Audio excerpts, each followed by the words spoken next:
and welcome to Savagely Delightful, a podcast exposing the schadenfreude nature in all of us. Each week, your co-hosts John and Christy will be coming at you with different stories of people making the kind of dumb mistakes that we all just love to hear about.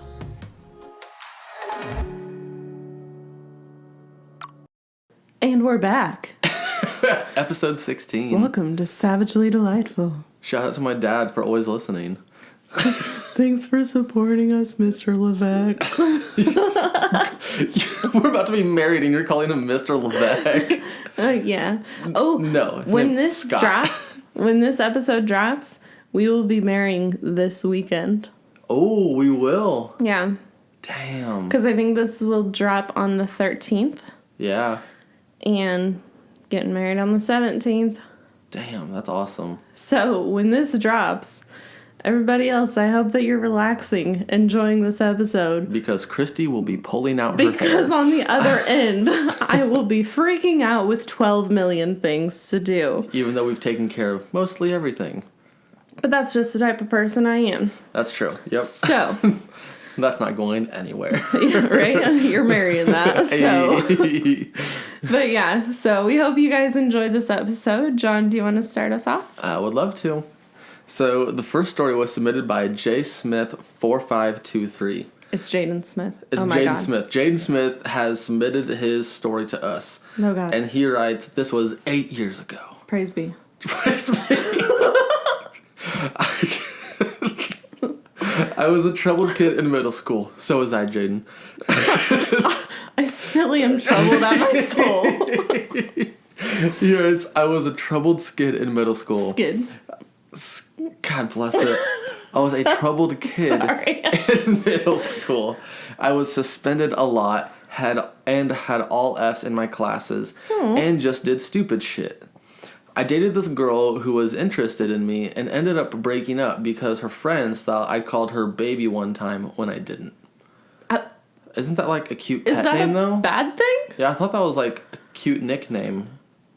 What, was you like calling her a baby? Like, oh, like, little that's baby? what I was just thinking. Maybe it was like calling her like, ugh, you're such a baby. Yeah. Instead of like, baby. It's context. Yeah. So he continues, we broke up. Either way, I don't like her friends. We broke up and then I did some other stupid shit.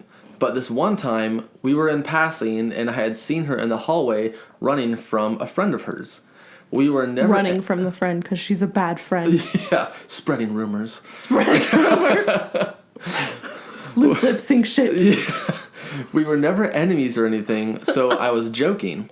I didn't think she would fall until she did. She tripped running past me as I had my leg out. She fell and slid across the entire hallway, like 3 feet in front of the principal's office's door. Yeah. Where I see my principal come out just in time as she slides towards the door. As luck would have it. Exactly, yeah. She started crying as me and the principal made eye contact. And did I mention that this is the same day that I had come back from a previous suspension for a week? Yup. Oh my God. Anyways, got suspended again for another... your fucking roll. Yeah. Anyways, got suspended again for another week and ended up being hearsay on what happened when I got back to school that following week. Everybody's like, he pushed her. Yeah. Surprised I didn't get any sort of punishment out of it. That's good. Right? I mean, I think getting suspended is punishment enough. Because, like, I was such a straight-laced child, I couldn't imagine getting suspended. Oh, my God, same. My parents would freak out if I even got, like, a detention or anything, let alone suspended. Exactly, yeah. Not only would I have been, like, behind on, like, a bunch of schoolwork, but then I would be in trouble at home, too, for being temporarily, like, kicked out of school. Then I wouldn't be able to, like, participate in sports or band and not have, like, nothing to do. Yeah, that's just some shit luck that the principal was walking out, though, just as she was sliding past his door. Well, when you're suspended, like, once again, I've never been suspended, so I have no fucking clue. Personal experience that I don't have. I feel like, wasn't it, when you're suspended, you have to, whether it's in school or out of school, you still were doing schoolwork the whole time, but you just didn't have, like, any, like, social... whatever? From what I hear, a lot of schools do it differently. So if you either have a lump sum to do all at the end, or you get a bunch of stuff beforehand, or you split it right down the middle. Gotcha. Or you have a friend that takes it to you every day. I think it's just kind of worked out with the school what best suits you. But, this kid was like 8 years ago. Yeah, you're probably a man now. Yeah, this man said that he had all F's in his classes anyway. Yeah. So he probably wasn't worried about doing homework while suspended. Yeah. I mean, it's us. Yeah, like I said, we're such like goody two-shoes. We are. I've never been suspended from school before, and I would never want to know what that was like. I'm 24 now, and I'm just like, oh no, what if I'm suspended? Right. I like to think I'm a bad bitch, but in reality, I don't think I qualify.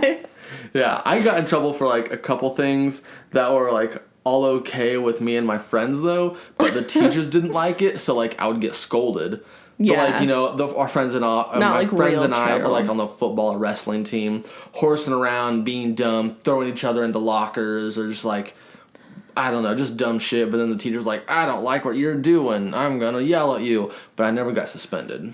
I was that person that like never talked to anybody and hated everybody. Still do, kind of. Hey.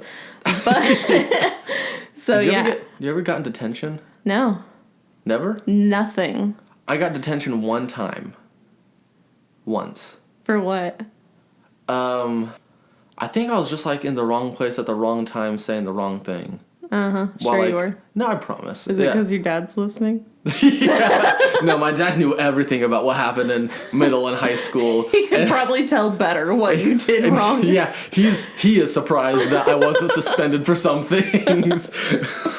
But no, I really was just like, wrong place, wrong time, saying the wrong thing. And I didn't like have like after school suspension. We had this thing in our school where the detention was you sit by yourself at a desk by the teachers at lunch, and you ate lunch by yourself. That would be so awkward. Yeah, because everyone is like, can see it. Everyone can see it because you're up on the stage while everyone else was down on the lunch cafeteria room. Oh. And so they see this one lonely kid sitting up in a desk. And so like it's peer pressure too. It's and you like don't want to be. The shame of it. Pretty much, yeah. It's the desk of shame. The desk of shame. Yeah, it was just, just dumb stuff. No, all my mess ups were like outside of school.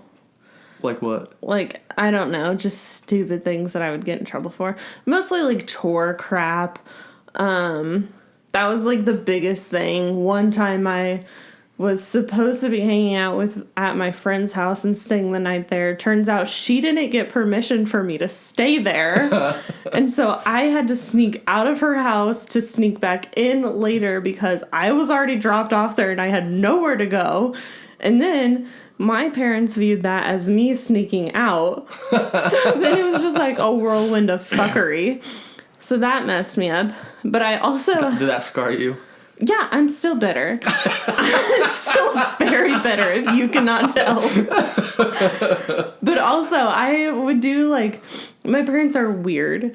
And just because, like, they're just dorks and weirdos. And most of the time, if I ever got grounded, then I would literally make it my mission to annoy them so much that they didn't want me to be grounded anymore because they wanted me to get the fuck away from them. So I remember one time I was annoying the crap out of my dad, and he is like, he has a sound system in the garage, and he would be like... His pride and joy other than his cars. Yeah, he'd be out there, like, listening to music and stuff, and so I would go out there, and I would just start annoying him and just singing when he didn't want me to, clearly, because I would sing in my worst possible way. What? Fuck off. But just, like, annoying him to all get out. And then he told me one time, he was like, if you can catch a gnat with your tongue and eat it, you can be ungrounded. You bet your ass I sat my ass right there and I waited. And I got one just like a frog. How long did that take you? It probably took me like 15, 20 minutes. How did it taste? You can't taste anything. It's a gnat. It's tiny. That's true, yeah. I will do that every day, all day to get ungrounded. Okay. I mean, now I'm 28, but I don't think I have to worry about that anymore. All I'm saying is if you get that deal, you take that deal. Yeah. Sorry. Here's your story there. Yeah, that was the biggest tangent. Sorry. Okay. So my first story, holy crap, we're still only on our first stories, is from Physics Lover 69. Physics Lover 69. Ooh. Smart and sexy. I see it. Ayo. Ayo. Anyways, she says, so I'm a baker. I've been working in a bakery for about 6 years. Yesterday, I got a call for an interview today, which didn't leave me a whole lot of time to prepare.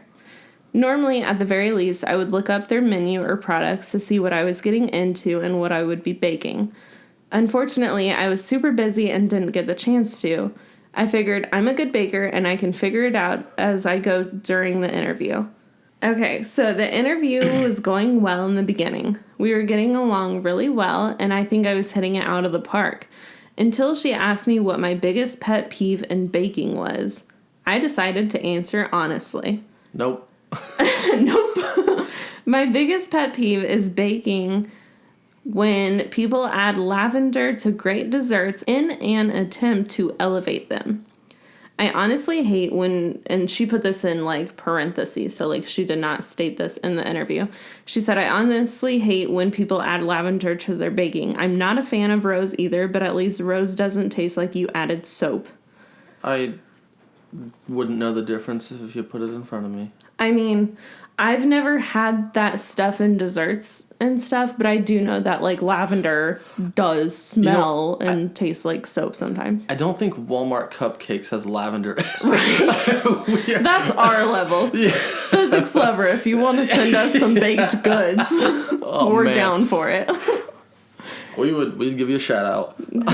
As we're mowing down on it. Yeah. Okay. We'll send you some merch. Right? She says she didn't say anything about it, and we continued the interview. Then she said, we make everything from scratch here. All of our glazes and everything. We don't even like to add extracts unless absolutely necessary. And I said, I totally understand. Some extracts end up really weird flavors. Like pistachio extract almost always ends up tasting like almonds, and that's just nuts. Was really proud of that pun at the time, and I'm really proud of it too. 5 points for being punny. Yeah. Anyways, she says, well, the interview wrapped up really soon after that, and the interviewer seemed kind of meh, for lack of a better word. On my way out, I decided to look at the menu. You ready for this? Has something to do with lavender, doesn't it? Lavender white hot chocolate, pistachio donuts, lavender coffee cake. Oh my pistachio God. latte. Lavender glazed twist. Pistachio ice cream. And so on and so on. Okay, first and foremost, I would eat the fuck out of all of those. Second of all, you just fucked yourself hard. She says, so by saying that I hate when people use lavender and pistachio extract, I ended up insulting probably 40% of her menu. Oh my God. And her, because she was the owner and baker. And honestly, the menu is probably working well for her because the place was so busy while I was there. I can't see myself getting this job. And honestly, if you didn't like it anyway, then it's a good thing you probably won't get the job. Exactly. And that's what I was thinking too. Like, I don't see you getting the job either. It's not looking so great. No, you're not looking like the first contestant. But yeah. Contender. If you don't like baking with that stuff anyways, you're not going to be happy there. No, exactly. You're not going to be proud of your work, and that's not going to be something you want to keep up. And I think that's something that comes with being a baker. You need to be proud of what you're making. Exactly. Any kind of like artistic job. You need to really like it or else you really won't enjoy it. Yeah, and if your passion's not there, then at the end of the day, people can pick up on that. Mm-hmm, definitely. So, but the menu may be working out for her, and she may have like consistent clientele, but just having consistent clientele doesn't mean that you would be happy with what you're doing there. Okay, but pistachio ice cream is the bomb. I've never had it just because it kind of weirds me out. But I do like pistachios and I love ice cream. It doesn't taste nutty. It doesn't taste like a pistachio. But, like, what does it taste like then? Like pistachio ice cream. Like, I imagine it to taste like the color green. What is it? Like earthy? Yeah. But, like, earthy... It's sweet. Earthy in, like, a green way, though. Not like a dirt way. Okay, we're going to Cold Stone. We're getting you some pistachio ice cream. She says... But not lavender, because that tastes soapy. Yeah, evidently. I don't know. But, yeah. Also, side note, always give wherever you are interviewing with a good, quick Google. Even if you're just going to the bathroom and you have a second to slide your phone up, just a quick little Google can save you from so much. Especially if you're working in, like, the consumer field, like any kind of eatery or bakery or anything like that. Look up what's on the menu. There might be something that you hate making, like anything with lavender or pistachios, and you're like, I wouldn't want to make that all the time. Or there's certain jobs where, like, if you are interviewing and you say something about one of their, like, major competitors or something, that can go one of either ways. Like, that can go super good to say that you, like, recognize your stuff, or depending on what you say, can be super bad. So just do a little bit of research at least, because a little can go a long way when it comes to interviews. I've actually been thinking about that a lot, especially because I've been achieving my degrees. Yeah. But since I have been, like, working towards those, I have to start thinking of where I want to work. Yeah. And, you know, if I never want to work on gaskets or brakes or something like that, I'm not going to go to a factory that focuses just on gaskets or brakes or engine block parts or something like that and go, yeah, I hate working on this stuff. I don't really get it, but I want a job. Yeah. You got to do a little bit of research. Yeah. I mean, I guess that's where I've kind of gotten lucky because, I mean... Going through my, like, college career and stuff, I worked at the same company for, I think it was 8 years. Yeah, 7 or 8. And then once that I got my master's degree, interviewed with people that used to work at that company, and I now work for their company. So it was still, like, such a familiar, like, type of setting that I luckily didn't even really have to deal with that kind of stuff. That's true. But... yeah, I still did a little bit of research and stuff and tried, but there's just so much that can go one way or another if you don't, like, do that research. Let us know how it went, though, if you did get a call back. Yeah. Honestly, I'll be surprised, and I don't think you should take it even if they do offer it to you, but... Either way, still let us know. Yeah, for sure. So, for my second story, it was submitted by Why or Whom the Fuck. I agree. If you figure it out, let us know. Yeah, the mystery of life. Why or whom? Like, what even? Why, whom, what even, or the fuck. I love it. So, they write. What the fuck? They write, so I was in my bedroom and just chilling, and from my window, I can see a person who is shouting for some reason. So I decide to ignore it because occurrences as one does. Occurrences like these are not that uncommon. Okay. A few minutes go by and again I hear him scream. Oh. This time he was holding something that looked like a knife, and on top of that it looked like he was shouting at somebody in the house, and this is when I started getting concerned, as I thought that maybe he was going to hurt this other person. Yeah, it sounds like it. Right? So immediately, I called the police, and not too long after, a few police vehicles showed up. They then proceed to go to the guy's house. A few moments later, the police come to the doorstep and told me what actually happened. Oh? Turns out, this guy was having gamer rage and was lashing out, What? and that knife was just a soft toy. And that other person... There was no other person in the house. Oh my God, did he have a headset on? I feel really bad now, but at least it wasn't anything life-threatening. I mean, I don't think you should feel bad in that instance. Yeah, that's exactly what I was thinking. I think you did the right thing, so do not feel bad. You don't know that the knife wasn't real or that someone couldn't have gotten hurt. If you see something, say something. And on the same hand, I've never had gamer rage so bad that I took a real or fake weapon and started screaming at nothing. Like, that's not okay. Well, the person has some serious issues if they get that worked up over a video game.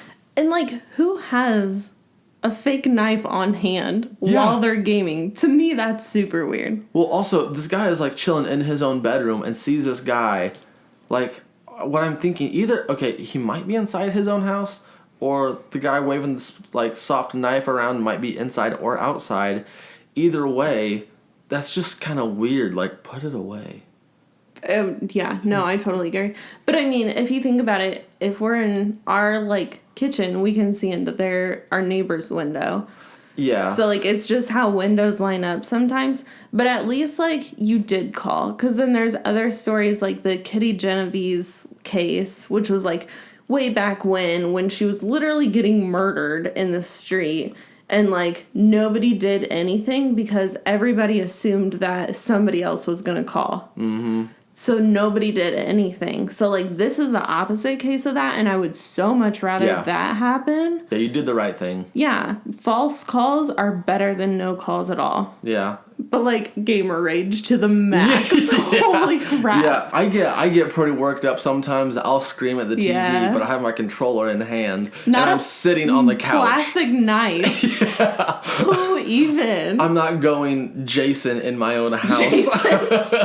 Yeah. Yeah, no, that is just too much. So, I don't understand that, but that's whatever. Yeah, you did the right thing. Yeah, for sure. You didn't mess up. Okay. So my next story is coming to us from DFJ3XXX. Sup. I work at a small company, so I guess this could be worse. But being in a small company means that I have to see everybody all day, every day. I was at work and needed to go to the restroom, so I made a break for the one at the end of the hallway past the employee break room. Normally, I'm a bit anal about locking the door behind me, but it kind of slipped my mind, or I assume it did. Weird.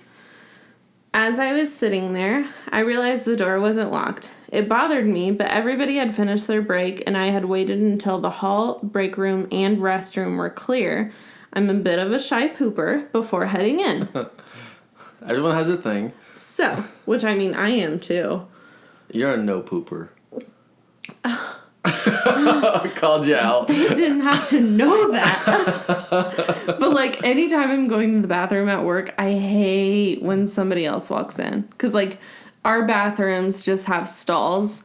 So, like, somebody else can freely come in while I'm going to the bathroom and go to the bathroom whenever they want. And like a normal place. I hate it. Okay, babe, go on. Okay.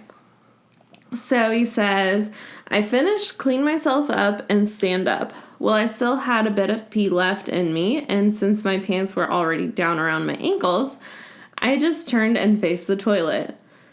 It's also force of habit to stand with my back to the door because you just never know when somebody is going to walk in. Now, being a guy, it doesn't always make it out.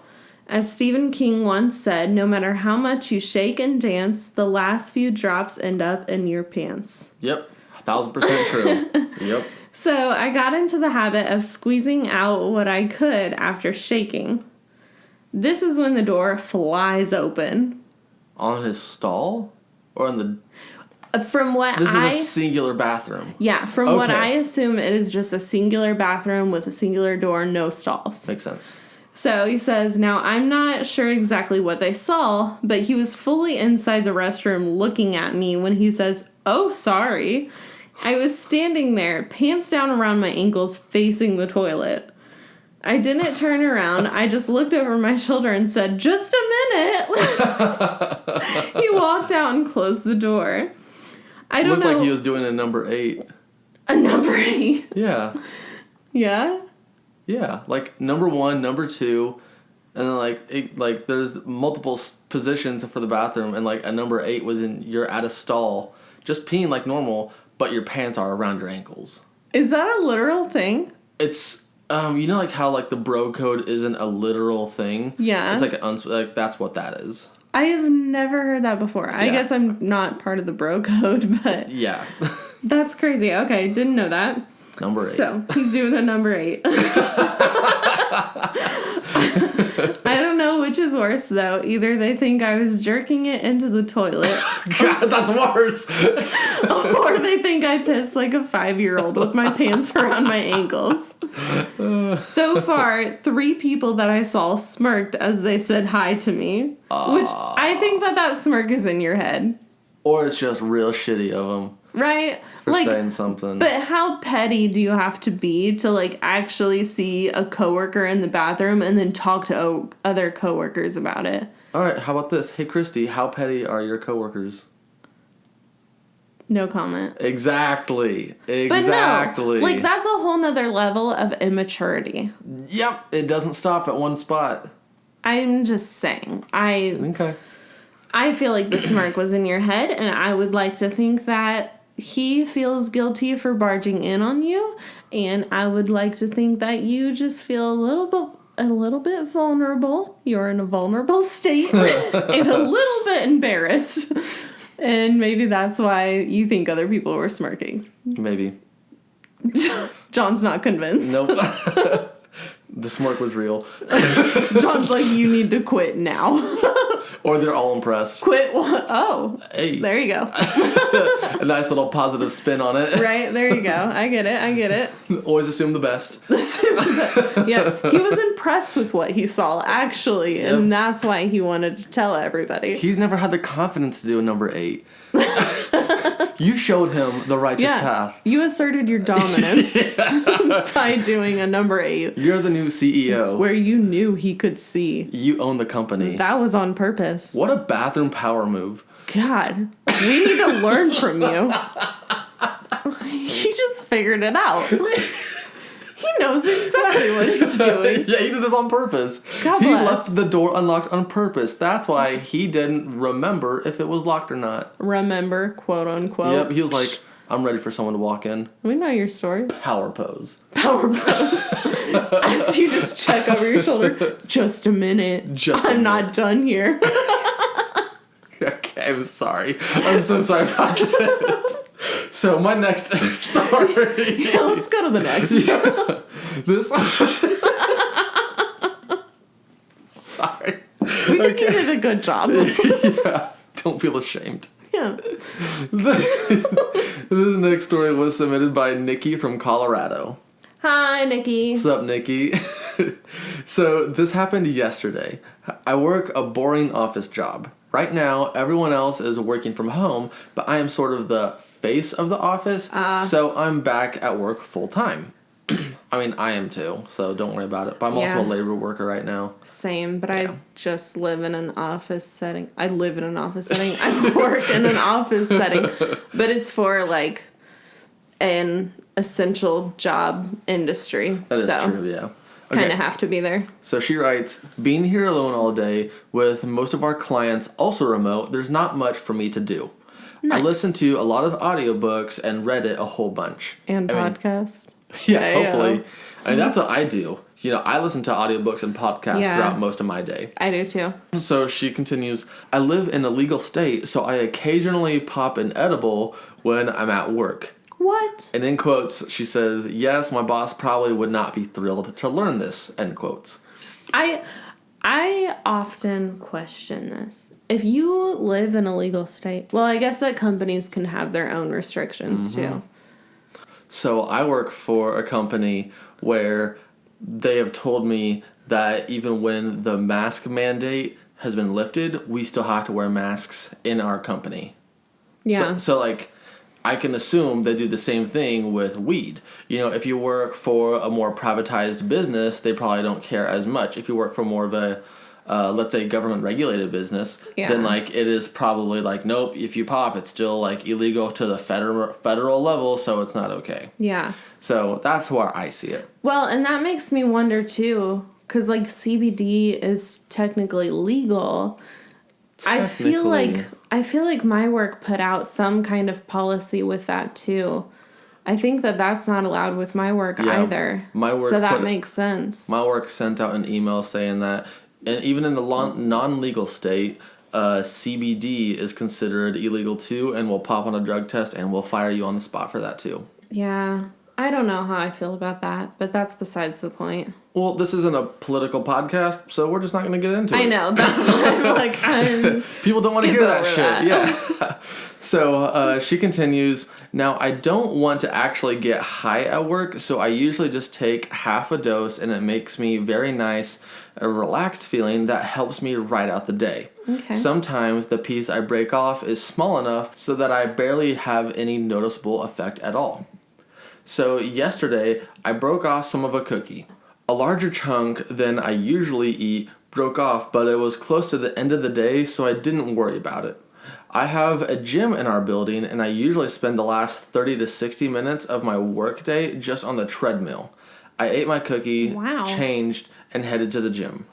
That sounds nice. Awesome. I know a couple companies that do that. So, like, they actually make their entire gym, like, the bottom level, and then have their company above that, so that people will have direct access to their gym and that's how, like, they get more employees and, like, entice them. Like, hey, we have a gym, so you don't have to drive somewhere. You can just come here, lift a couple weights before you go home, and it's part of your work day, or on your lunch break, or come in early. Well, and when it comes to, like, insurance that the company is, like, helping to pay for, that helps. Mm-hmm. When, like, employees are actually taking care of themselves. Like, I know that my work has tossed around that idea before, but where I work is still such a new business that's just not really much of a possibility. Well, with my work... But they're working on it, but... Yeah. With my work, they actually have health incentive programs. Yeah, that'd be where, like, nice. if you get a biometric screening, they'll give you a different incentive. Like, sometimes it's, $25 towards whatever gift card of your choosing. And if you get an entire, like, physical, then it's $100 towards, whatever gift card of your choosing. You just have to take care of yourself. And if you get, like, a certain amount of doctor's appointments, or you hit a certain amount of health coach visits in a fiscal year, then they'll give you a premium discount on your insurance. Yeah. Which is super awesome because it helps you save money and helps you take care of your body. Exactly. Yeah. See, and that's where, like, it's costing the company less in the long run to do that too. So, like, it makes sense and makes employees appreciate it that much more. Mm-hmm. So. Definitely. So she continues, I should also mention that I have been intermittent fasting and eating one meal a day in an effort to shed a few pounds, so I hadn't eaten much during anything at all that day. Not great. And actually, I do the same thing, but instead of one meal a day, I just skip breakfast, eat a light lunch, and then a decent dinner. Because I like the way it makes me feel for, like, the first, 5 or 6 hours of the day. It can feel like there's more, like, mental clarity during that. Not even that. I'm pretty proud of my mental clarity. I like how it makes me feel lighter. And it makes me feel not so bloated or anything starting as soon as I wake up. As soon as I wake up, I'm not hungry. So I don't want to eat. I understand breakfast is the most important meal of the day whenever you're, like, lifting heavy and stuff. But when you're not, there's really no point. Yeah. Any hooser. So, yes. I also work out a little bit, but it's nothing like 30 to 60 minutes on a treadmill every day. I try to stay on the average of about 100 push-ups a day at work and, like, 25 increment intervals, but that's just whenever I can squeeze it in, like 25 here, 25 there, whatever. I do nothing so far. Hey. So, she continues, after my workout, I went home, walked the dog, fed the cat, and cooked some breakfast burritos for dinner. Yum. Ravenously hungry, I sat down and ate my dinner in, like, 3 bites. I guess since I was really eating for the first time, my digestion of the meal also caused me to metabolize the edible I had eaten a few hours earlier. Oh, so it hadn't kicked in at all? No. After dinner, I was chilling, watching some TV, and bam, I was super high out of nowhere.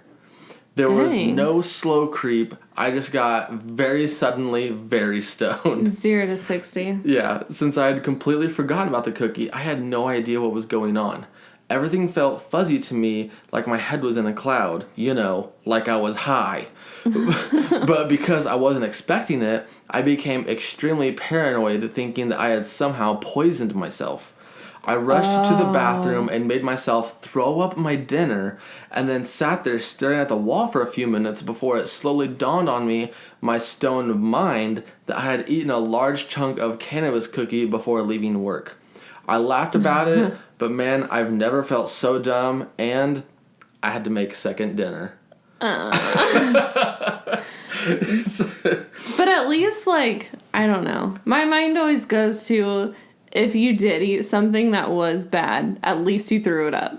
I mean, yeah. At least you took that chance and you went for it. Well, plus, so with my limited knowledge of THC and edibles and that kind of thing, I believe, whenever you smoke something, it's almost instantaneous within a couple minutes.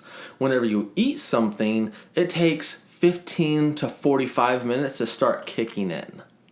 Oh. Yeah, because your body has to digest it. That makes sense. Yeah, because, smoke is instant to your lungs, but your body has to digest food. Yeah. So, I mean, I can understand that it would take a little bit longer, but like you said, you were on the treadmill for 30 to 60 minutes, and then you have your drive home, and then you're chilling and watching some TV after you've eaten. Yeah, you're not exactly expecting it. No, it's something you've forgotten about already. So that could probably be because by that time it might have been out of your system. No, edibles last longer. Oh, okay. Sorry. From what I know. I don't know anything, so. And plus, if you mean like out of your system, like on a drug test wise, it usually definitely not drug test wise. 2 weeks, I think, is the average, depending on body weight and that kind of stuff. But I digress.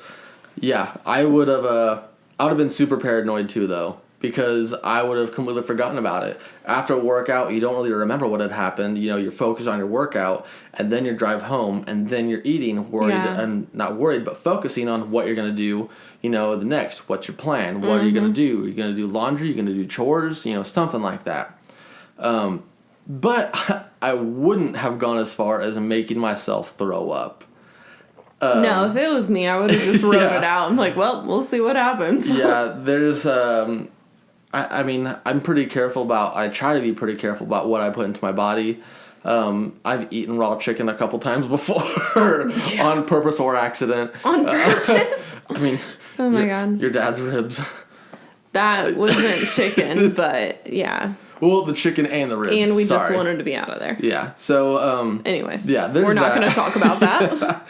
So, ate that because I was really hungry, but there's other times where I've done it on accident, and food poisoning isn't going to kill me. Luckily, hopefully, fingers crossed. Not yet. Not yet, yeah. Steel gut. But I wouldn't have thrown it up, but I would have definitely been super worried until you start thinking about what you did that day, and you're like, oh yeah, that was a little bit larger of a chunk. Yeah. So at least you're all right now. Just try to... How about this, actually? If it was a cookie... if you're eating the same kind of cookies or something like that, take a knife and just chop it into fourths or fifths or however big you want to do it, so you're not just breaking it and hoping it does a good size. Just take a knife and cut it. That makes sense. Just trying to help. Yeah. Here for the people. Do a pizza cut. Get an entire pizza cutter. Yeah. And then go walk on the treadmill. A miniature version just for the cookies. Okay, so my third story is from Unknown Person 561. Hi, 561. So, I would like to think that they're in... The FBI? No, not even FBI. What's it called? When you're under hiding? Protection. Oh, yeah. Witness Protection Program? Witness Protection Program. There you go. Yep. So, that's what I assume you are. Let me know what happened. Or QAnon. Oh, no. Anyways, Unknown Person 561 says, the other day I accepted a package meant for my neighbor who was at work. Super nice of you. Good job. Yeah. Neighborly love. Way to be a decent person. Right? He says, it was a hot day, so my windows were open, just cracked a little bit. However, it was also very windy. So my apartment door is right next to the front door. I was laying in a t-shirt and shorts on my couch, no socks or anything else. So I take this box from my neighbor and boom, my door closes right behind me because of the wind. That'd give me a jump scare. Yeah. I had no keys, no phone, and no socks. That's when this amazing Amazon driver stepped up. First, he tried opening my door with a card. Afterwards, he let me... Huh? What? What? The Amazon driver tried jimmying your door? Yeah. Because, like, he just delivered the package to him, saw that his door just shut right behind him. Oh, he was walking out to get to it? Yeah. Okay. And was, like, trying to help him get back into his apartment. Okay. Yeah. Creepy, but all right. How's that creepy? That's so nice. It is, but having that kind of skill set is weird. I mean, I've jimmied doors open with a card. I've attempted. I've done it successfully a couple of times, but... I'm worried about you now. I mean, you've tried to lock me out of a door while you were doing something nice, and I tried to get you to not, and almost broke a card trying to fix it. So, like, you already know my skill set. That's true. But... Anyways, he says, afterwards, he let me call my parents with his phone. Then he insisted on driving me to their house to get a spare key. I wanted to give him a tip or something, but he drove away the second that I stepped out of his car. My hero. The trick is that there was no Amazon driver.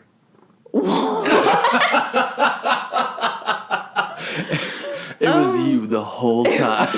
You're your own hero. Yeah. But, like, what a sweet man. That is really nice. Yeah. So, like, that sucks so bad, too. Because, like, that would be also embarrassing to, like, you're trying to do something nice for your neighbor, and then you turn around and your door is just shut, and just look at the Amazon driver helplessly, like, what do I do? Yeah. I mean, that's just the profile of, like, Amazon drivers. UPS will, like, throw your package onto the door. Is it UPS or USPS? I think you said UPS. Sorry. The post office, USPS, will throw your package, and then the UPS will, like, throw and then stomp on it. FedEx will just, like, kind of toss it, but then the actual Amazon will put the package on your doorstep, put a blanket over it, tuck it in, say goodnight, take a picture of it, make sure it's safe. Like, they're just a great service. Well, and this is Thanks, also... Jeff Bezos. Well, not anymore. Sorry. This kind of transitions nicely into my next point. Okay. So this is where I'm going to get on my soapbox for a moment and say that this is also very timely because Amazon workers are incredible workers and deserve to be treated better than a lot of their stories that you hear from them. What do you mean? You don't know what's going on with that right now? Apparently not. Amazon workers are treated like shit at their warehouses. Oh, that sucks. Like, after all the good shit I just said. Right? No, and like, but there's different things. Like, I've heard of a bunch of workers that they literally, as soon as you're hired on there, you are told that you have to download a certain app on your phone. So then that app is tracking when you're on site at work and when you're not. Is that... And then once that you have that app and you're at work and working, you have the scanner depending on what your job is. And I get that. Their warehouses are huge. Yeah, they're massive. And it says if you are not scanning, you are not working. So if you have to walk from one side of the warehouse to the other, you're not working and you get counted off for that. Which is complete bullshit. And they call that like time off work or something. So there's like all kinds of different stuff where they are just like, they're treated like shit and not given the time that they need, especially with warehouses as big as they are. Yeah, I do agree with that, especially with like certain quotas that they have to meet. The people that like package stuff and ship it out. I know someone very close to me that worked for that company, and it was an ungodly quota. They would be packing as fast as they can, working as fast as they can, sweating, and they were still only doing like 70 or 80% of what was initially expected. Yeah. And so it's almost impossible unless you're in like peak physical condition to get everything, or if you know where everything is and know how to do it perfectly every time. Yeah, and I mean, even then, you would have to know your job to a T, be in that position for a while to actually meet those quotas. Yeah, you're not a surgeon. No, exactly. And so that's just where, like, Amazon workers are amazing, and from, like, a lot of stuff that I have heard about them and stuff, they work their asses off. And like, as you said, like when they deliver packages, they make sure to take a picture. They make sure it's in like a decent spot and not like super obvious to everybody. So like, I think that I fully support them unionizing. Yeah, which is definitely what they've been voting on. And at the time that we're recording this, they have voted already, but that vote hasn't been public yet. So fingers crossed that that does go through. Yeah, hearts out to you. Yeah, we're fully pulling for you. Whatever weight that carries. Right? I mean, I know. Because, I mean, it's just up to the workers and stuff if they actually unionize. But that just, Jeff Bezos and, like, Amazon, that is the richest company right now, basically. Yeah, it is. And to not give your, like... Well, I'm taking back my shout out to Jeff. Well, and that's where I kind of interjected, because like to not give your employees like the trust and dignity that they deserve, they built you like that. Yeah, the definitely. company, and I mean at his level, Jeff, who knows if he even really understands what's happening. Well, like I said, I think Jeff might have stepped down. He has now. He's working on it. He's like in the middle of transitioning down, but. Yeah, at the time this comes out, though, I know that the count has already, the vote has been done, and the count just hasn't come out yet, but we're pulling for Amazon workers, and we appreciate you. Yeah. And I think that's the last of our stories. That is, but since I ended it on my soapbox, I decided to try and lift this episode back up. So, I have found a new fun joke for us, okay? Oh, God. All right, what is it? It's a good one, and I like it. All right, what is it? I found this joke on a website called Odyssey. Never seen it before. I don't know. But it says, why couldn't the toilet paper cross the road? Why? Because it got stuck in the crack. Okay. Did you know that I only know one joke? Oh, God, what is it? I mean, I know, like, a couple, like, really corny ones, kind of like that, but I only know one real joke. Okay. Okay? Yeah. So Are we going to get a John exclusive? This is my claim to fame. I'm kidding. This is not my original. I do not copyright this. All right. I obviously heard this from someone else. We're ready. So, do you think it's possible to be happy and sad at the same time? Difficult, right? Yeah, difficult. Okay. So I can prove that it is possible to be happy and sad at the same time. Okay. So, one day, there's a man and a wife, and they were sitting down watching TV, and they were watching Oprah. Oprah was discussing about how you can be happy and sad at the same time, depending on the circumstance. Yeah. The husband goes, no, like, I disagree with her. You can't be happy and sad at the same time. It's impossible. They're contradictive. And the wife looks at him and goes, I don't know. I think you can be. The husband looks at the wife and goes, give me an example. Please tell me how you can be happy and sad at the same time. Okay. So the wife is sitting there, and she's thinking, and she's thinking. And she looks at her husband and goes, out of all of your friends, you have the biggest dick. Oh, my God. Yep, that'll do it. Yep. That checks point. both boxes. Yep. Gotcha. Oh my gosh.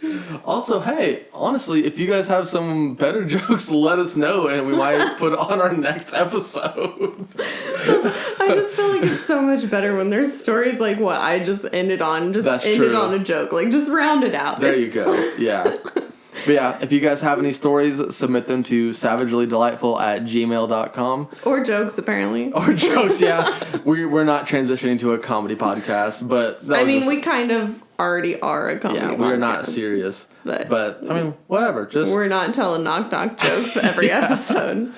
But yeah, like, subscribe, download. Please leave a rating. It helps us out a bunch. Yep. We love you guys, and thank you for listening, and wish us luck as we get married this week when this drops. Yeah, this Saturday. All right, love you guys. Bye. Bye.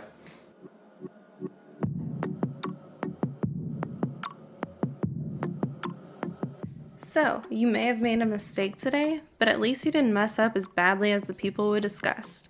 And if you did, we'd love to hear about it, and we may even feature your story on an upcoming episode.